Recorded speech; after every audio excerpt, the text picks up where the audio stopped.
السلام عليكم ورحمة الله تعالى وبركاته. تحياتي لكل الزملاء وتحياتي لكامل الشعب الجزائري. هذا الفيديو يخص متقاعدي الجيش وما نطولش، وجعني قلبي وما نطولش.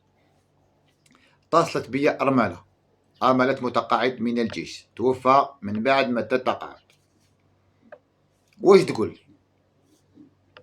قالت لي أنا زوالية وساكنة في الريف، في الدوار كما نقول. عندها 5 أولاد،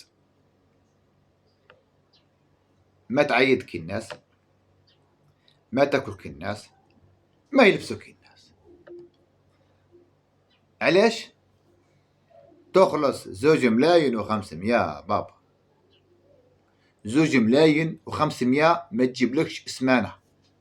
كيفاه انت تحوس تجيب لك شهر؟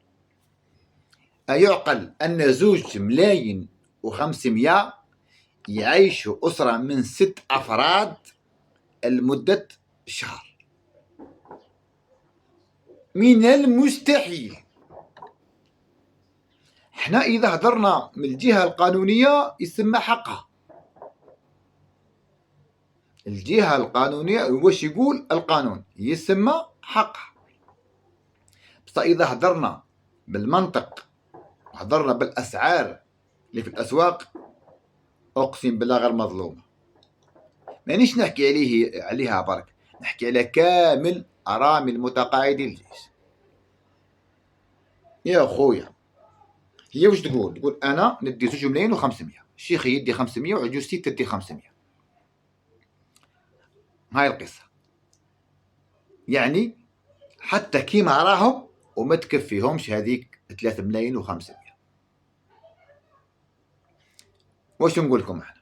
إذا هضرنا في جهة القانون يسمى حقها، بس إذا هضرنا بالمنطق لا. القانون أو بيديكم، القانون تديروه حسب الظروف، هكذا يتعاملوا العالم كامل. القانون يندار حسب الظروف، يتغير مع مرور الزمن.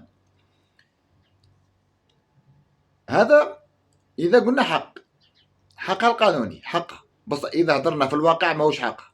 أنا أرى أن باللي نهار اللي كان الزوج تاعها في الجبال حتى هي كانت تعاني وما على بالهاش الزوج تاعها يرجع ولا لا. نهار اللي البلاد سحقت الرجال يوقفوا معاها لقاتهم. ودوك البلاد راهي لاباس، لازم نلقاوها. المهم هذه الرسالة نقدمها للمسؤولين، لازم ولا بد أن يتبدل القانون. 2,500,000 ولا 3,500,000 راهي ما دير حتشي.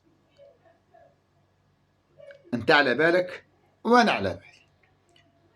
الحل الوحيد انك تعاود تعدل القانون وخلي الناس تعيش بكرامة. تحية الجزائر.